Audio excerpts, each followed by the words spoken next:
लाद का मोह। दिलीप और सुधांशु नाम के दो भाई थे। दिलीप की शादी कावेरी के साथ हुई और सुधांशु की शादी माया के साथ। शादी के बाद दोनों भाई अपनी अपनी पत्नी के साथ खुशी खुशी रहा करते थे।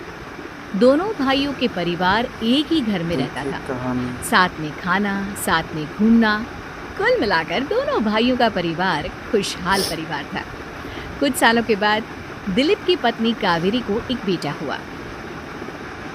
भैया, आज मैं बहुत खुश हूँ, चाचा बन गया हूँ मैं।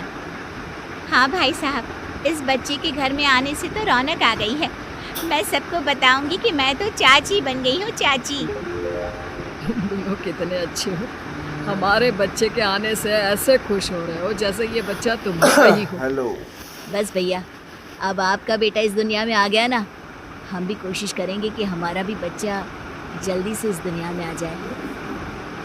और फिर आपका और हमारा बच्चा दोनों मिलकर दिन भर घर के आंगन में खेला करेंगे। कितना मजा आएगा ना। सच कहती हूँ माया, मैं भी उसी दिन का इंतजार कर रही हूँ जब तुम्हारी भी गोद भर जाएगी और मेरे बेटे को एक छोटा भाई या बहन मिल जाएगी। 1 साल बीत जाता है। दिलीप और कावेरी का बेटा अब 1 साल का हो चुका था, लेकिन सुधांशु और माया की कोई औलाद नहीं होती। माया, लगता है कि हमारी जिंदगी में बच्चे का सुख ही नहीं है। ऐसा क्यों कहते हैं? दिलीप भाई साहब का बेटा भी तो हमारा ही बेटा है ना। तुम्हारी बात बिल्कुल ठीक है माया, लेकिन फिर भी हमारा खुद का एक बच्चा होता तो कितना अच्छा होता। हाँ, कावेरी भाभी भी हमेशा कहती हैं उन्हें अपने बेटे के लिए एक छोटा भाई या बहन चाहिए। लेकिन देखिए ना, हमारी तो किस्मत ही कितनी खराब है। हमारे तो सारे ट्रीटमेंट भी फेल हो चुके हैं। डॉक्टर ने भी साफ साफ कह दिया है कि तुम कभी माँ नहीं बन सकती। वही तो सुधांशु, बहुत बुरी किस्मत है हमारी। लेकिन माया, हम अपनी किस्मत को इतना क्यों कोस रहे हैं? हम दिलीप भाई साहब के बेटे को अपने बेटे की तरह ही प्यार कर सकते हैं ना। हाँ जी, बिल्कुल सच कहा। मैं भी वैसा कर सकती हूँ। चाची हूँ, उसे छोटी माँ का प्यार नहीं दूंगी क्या? कुछ दिनों के बाद दिलीप का एक दोस्त दिलीप से मिलने के लिए आता है। अरे क्या बात है दिलीप, बधाई हो बधाई। और घर तो काफी बड़ा है तुम्हारा। वैसे तुमने अपने बेटे के बारे में क्या सोचा है? भैया, और क्या सोचेंगे, बस उसे पढ़ा लिखा कर अफसर बनाएंगे, उसकी पढ़ाई पर खर्च करेंगे। अरे भाभी, आपकी तो इतनी सारी प्रॉपर्टी है, आपको किस बात की चिंता? ले देकर एक बेटा ही तो है। अरे नहीं दोस्त, तुम गलत समझ रहे हो। इस घर में मैं और मेरा छोटा भाई दोनों रहते हैं। इस घर का आधा हिस्सा मेरे छोटे भाई का है। अच्छा, कितने बच्चे हैं तुम्हारे छोटे भाई के? भैया, उनके साथ ना कुछ प्रॉब्लम है। मेरी देवरानी कभी माँ नहीं बन सकती। अरे फिर किस बात की चिंता? अरे मैं तो कहता हूँ अपने बेटे के भविष्य के बारे में सोचिए ही मत।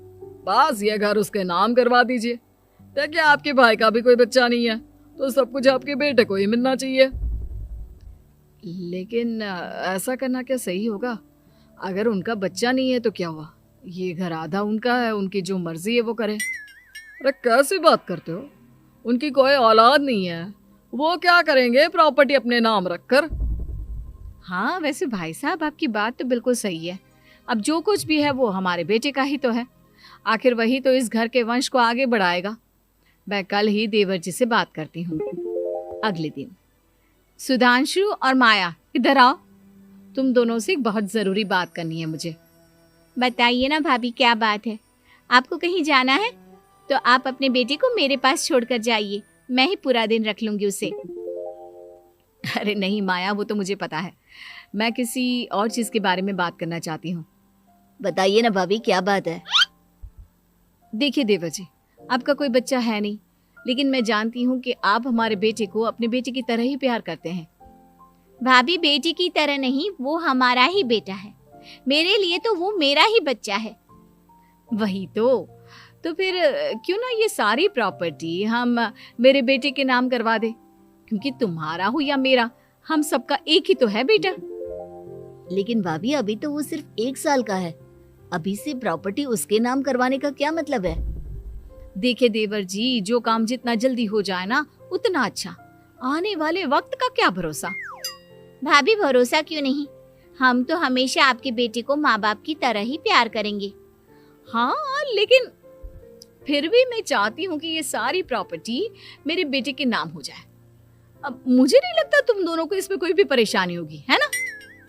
भाभी वैसे तो आप जो कह रही हैं वो बहुत जल्दबाजी है, लेकिन फिर भी अगर आपको ऐसा लगता है तो ठीक है, कल ही प्रॉपर्टी के पेपर बनवा लीजिए, मैं और माया उस पर साइन कर देंगे।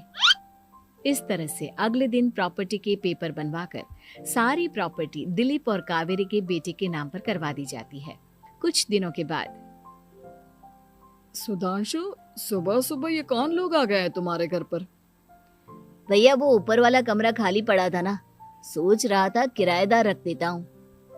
लेकिन किराएदार रखने से पहले आपने हमसे पूछा भी नहीं। भाभी इसमें आपसे पूछने वाली क्या बात थी, हमें एक ही कमरे की जरूरत थी, इसलिए सोचा दूसरा कमरा किराया पर दे देते हैं, कुछ इनकम हो जाएगी। अरे माया, ये सारी प्रॉपर्टी अब मेरे बेटे के नाम पर है और यहाँ पर जो कुछ भी होगा उसके लिए तुम्हें मेरी या दिलीप की परमिशन तो लेनी पड़ेगी ना। हाँ सुधांशु, तुम्हारी भाभी ठीक ही तो कह रही है। अब देखो, तुमने खुद अपने हाथों से ये प्रॉपर्टी हमारे बेटे के नाम की है, वह अभी बहुत छोटा है, तो इस घर से रिलेटेड सारे फैसले तुम्हें हमसे पूछ कर लेने चाहिए। भाभी हमें तो लगा था कि आप हम लोगों से बहुत प्यार करती हैं, लेकिन आप तो हमारे साथ भेदभाव करने लगी। अरे इसमें भेदभाव करने वाली क्या बात है? और मैंने कौन सा तुमसे कुछ गलत मांग लिया? अरे ले देकर मेरा बेटा इकलौता इस पूरे वंश का वारिस है, सब कुछ उसके नाम है। तुम्हें इस बात से जलन क्यों हो रही है? भाभी माया को जलन नहीं हो रही, वो तो बस ऐसे ही कह रही थी। सब जानती हूँ मैं, इसकी खुद की तो कोई औलाद पैदा नहीं हुई, बस इसीलिए जब देखो तब मेरे बेटे पर बुरी नजर डालती रहती है। देखो माया, कावेरी तुमसे बड़ी है, वो जैसा कहती है वैसा करो। और वैसे भी इस घर पर अब तुम लोगों का कोई अधिकार नहीं है, वो तो हम लोगों की भलाई समझो जो तुम्हें अभी तक यहाँ रहने दिया है। भैया आप इतने कैसे बदल गए? इस प्रॉपर्टी ने आपके दिल से हमारे लिए प्यार पूरी तरह खत्म कर दिया है क्या? इसी तरह वक्त बीतता जाता है और देखते देखते दिलीप और कावेरी का बेटा प्रणव 25 साल का हो जाता है और उसकी नौकरी लग जाती है। पापा आज मेरा अपॉइंटमेंट लेटर आ गया है, मैंने सिंगापुर में जॉब ज्वाइन कर ली है। लेकिन प्रणव, विदेश में नौकरी करने जाने से पहले तुम्हें कम से कम अपने मम्मी पापा से एक बार पूछना चाहिए था ना। इसमें पूछने वाली क्या बात है माँ, मैं सिंगापुर जाकर जॉब करना चाहता हूँ तो करना चाहता हूँ। देखो प्रणव, हमने तुम्हारे लिए इतनी सारी प्रॉपर्टी यहाँ पर रखी हुई है, उन सब का क्या होगा? यहाँ रहो, बिजनेस करो। सॉरी पापा, मैं यहाँ रहकर कोई बिजनेस नहीं करने वाला, और ये जितनी भी प्रॉपर्टी आपने मेरे लिए संभाल कर रखी है ना, ऐसे ही किसी को दान में दे दीजिए, क्योंकि मैं सिंगापुर से वापस इंडिया आकर कभी नहीं रहने वाला। दिमाग खराब हो गया है तेरा? जानता नहीं, तेरी वजह से हमने तेरे चाचा चाची से लड़ाई करके पूरा घर तेरे नाम करवा दिया था। हाँ तो ऐसा करने से पहले आपको सोचना चाहिए था ना। और मम्मा, मैं तो वैसे भी उस वक्त 1 साल का था, मेरा इस मैटर से कोई लेना देना नहीं है। कैसी बात कर रहा है ये लड़का? अरे तेरी वजह से अपने छोटे भाई से दुश्मनी लेकर बैठा हूं मैंने तो उसे घर से भी निकाल दिया। जानता नहीं तू, बाजू वाले घर में एक छोटा सा कमरा किराए पर लेकर रहते हैं तेरे चाचा चाची, और ये सब मैंने तेरे लिए किया। देखिए पापा, आपने जो कुछ भी किया अपने लिए किया। मैंने आपसे कब कहा था कि मुझे ये प्रॉपर्टी और घर चाहिए? और वैसे भी अपने भाई के साथ इस तरह का बिहेव करके आपने कोई अच्छा काम तो किया नहीं। तू सही कह रहा है बेटा, हमने तेरे चक्कर में अपने छोटे भाई जैसे देवर और बहन जैसी देवरानी को इस घर से निकाल दिया। बहुत बड़ी गलती हो गई मुझसे। ठीक है मॉम, तो अब आप अपनी गलती सुधारो, लेकिन मुझे तो फॉरेन जाना है, मैं वहीं जाऊंगा। अब आगे क्या करना है ये आपका डिसीजन है। और प्रणव सिंगापुर जॉब करने के लिए चला जाता है। कुछ दिनों के बाद जब दिलीप और कावेरी को अपनी गलती का एहसास होता है तो वो सुधांशु के घर पहुंचती है। सुधांशु, माया, हमें माफ कर दो, हमसे बहुत बड़ी गलती हो गई। क्या हुआ भाभी? आज इतने सालों के बाद अब हम गरीब लोगों के घर क्या करने आई हैं? भाभी, हमने तो खुशी खुशी अपने भतीजे को सब कुछ दे दिया, अब हमारे पास कुछ भी नहीं बचा है। भाई मुझसे बहुत बड़ी गलती हो गई, जो तेरे जैसे भाई को मैंने प्रॉपर्टी के चक्कर में घर से निकाला, और जिसके लिए मैंने ये सब कुछ किया वो खुद ही विदेश चला गया। भैया भाभी, जिस बेटे के लिए आपने हम लोगों को इतनी तकलीफ दी, आपस के प्यार को बिगाड़ा, जब वही आपसे दूर चला गया तो आपको इस बात का एहसास हुआ। लेकिन माफ कीजिए, अब हम आपके साथ रहने के लिए उस घर में नहीं आ सकते। नहीं नहीं माया, ऐसा मत कहो, मुझसे बहुत बड़ी गलती हो गई, प्लीज वापस चलो, मैं वो घर फिर से तुम्हारे नाम कर देती हूँ। भाभी, मैं उस घर का क्या करूँगी? किसके लिए? मेरा कोई बच्चा नहीं, मैं तो बस जिंदगी भर आप लोगों के साथ प्यार से रहना चाहती थी, प्रणव को अपने बेटे की तरह प्यार करना चाहती थी, लेकिन आपने मुझसे वो अधिकार छीन लिया। भाभी और भैया, एक सवाल पूछना चाहता हूँ आप लोगों से। जो बच्चा कुछ ही दिन पहले दुनिया में आया हो, जिस बच्चे के भविष्य का आपको पता ही ना हो, उसके लिए अपने पुराने रिश्तों को तोड़ देना, अपने सगे रिश्तेदारों से दुश्मनी मोल लेना, उनके साथ झगड़ा करना, उनकी बेइज्जती करना, क्या ये सही है? कम से कम हमें सही वक्त का इंतजार तो करना चाहिए ना। सिर्फ प्रॉपर्टी के लिए अपने सगे भाई को घर से निकाल दिया, वो भी अपने 1 साल के बेटे के लिए।